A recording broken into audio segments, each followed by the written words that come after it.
and Sacramento tyrants that they already have their sights set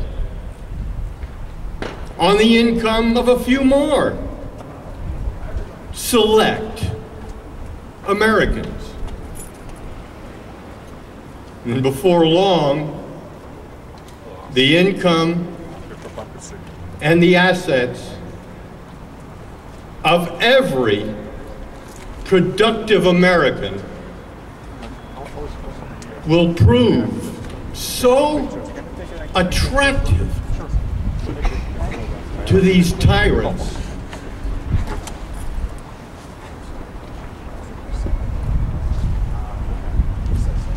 that they will begin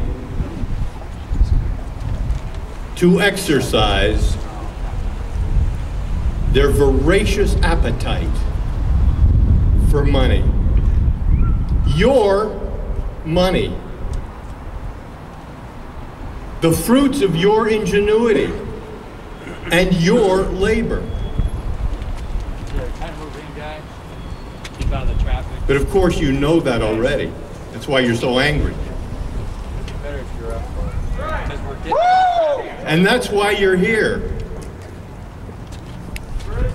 You know, Samuel Adams must be looking down and smiling today. We can all make Samuel Adams proud. In less than 19 months' time, we're going to have an opportunity to exercise that vote.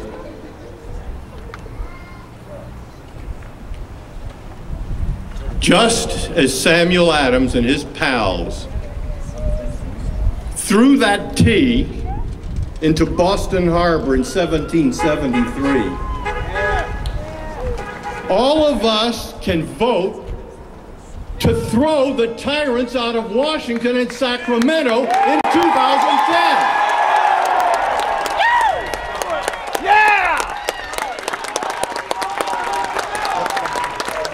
Let's throw the tyrants out. You know, God bless men like Samuel Adams. God bless all of you. And God bless this great country.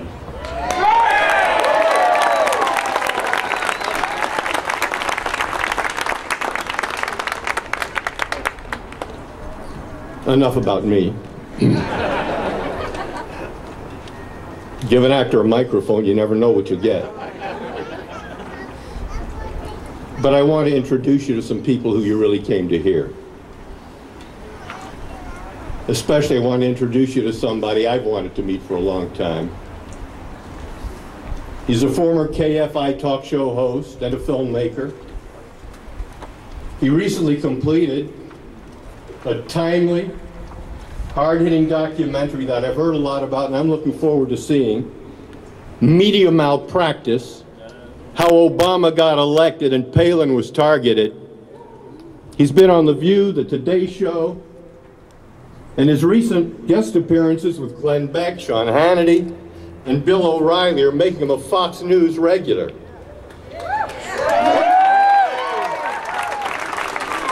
I want you to meet John Ziegler.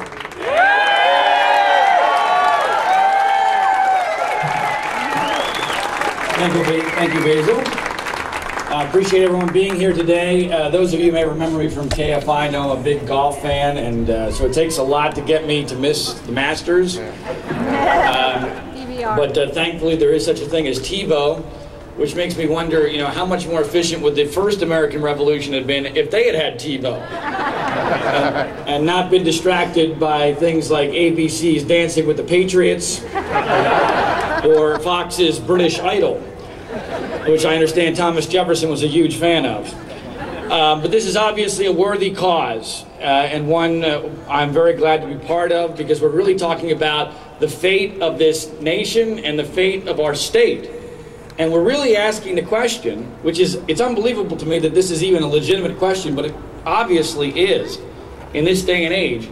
Are we going to live, and are our children going to live, in the same country that so many patriots died and suffered to give us? Are we still going to be living in that country in the days, the weeks, the months, and the years to come? And that to me is an amazing thing that we even have to ask that question. But that is indeed a legitimate question because of the circumstances we face both nationally and here in the state of California.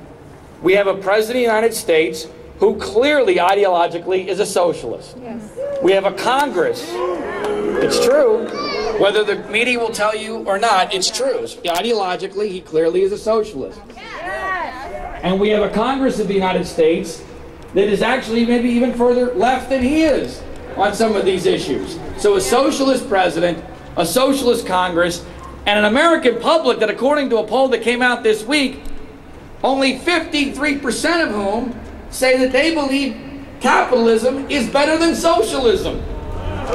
And a news media and an academic institution in this country that are thrilled with this reality. They're creating it!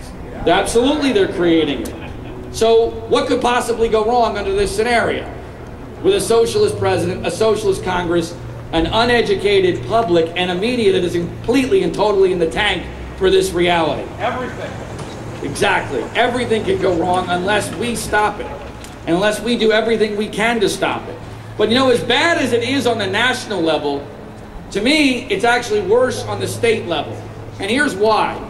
Because there was no mystery about what we were getting, especially in 2008, with regard to this election. If you didn't realize this is what we were going to get if you did not defeat Barack Obama and a Democratic Congress, then you get what you deserve. They were pretty clear about what it is that they believed in. But on the state level, in the form of Benedict Arnold Schwarzenegger, we were sold a bill of goods. We were lied to. And Arnold Schwarzenegger is a traitor. And traitors should be treated as such. And if we do not treat traitors as such, we get what we deserve. Arnold Schwarzenegger lied to us in that now long-distant miracle that was the recall election. A lot of people here probably bought into it. I was one who did. But it was very quickly obvious that this was a mirage. This was a lie. And just because he has an R next to his name does not mean that he should be supported regardless of the level of his betrayal. In fact, the R next to his name makes the betrayal even worse, and that means the punishment should even be worse than what it currently is.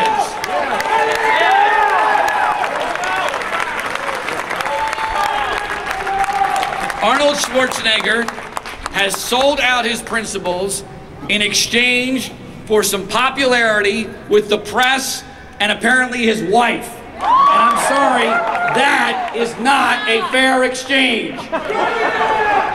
That is an act that should be punished. And by the way, those that stand with him, regardless of whether they have an R next to their name, ought to be punished just the same as him.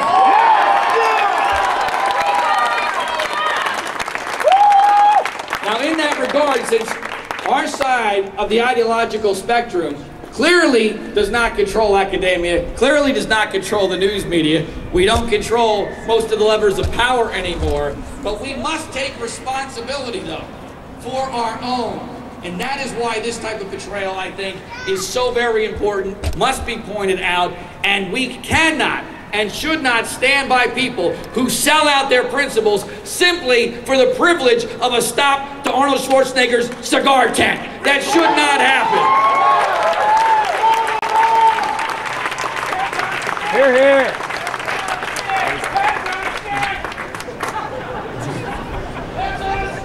So just like when we have betrayers to our cause, they must be punished, we also must stand up for warriors who stand up for what is right. And our side does not do that nearly enough either. So we need to punish those who betray the cause and support those who stand up for it. If there's one thing that I would want to get across, that would be that. Our side does a really lousy job of that. We must punish those who betray us, and we must stand by those who are real in principle. And I got to tell you, by the way, as a former radio talk show host, I can assure you, those standing up for principle are not radio talk show hosts. All right? Be very wary of radio talk show hosts.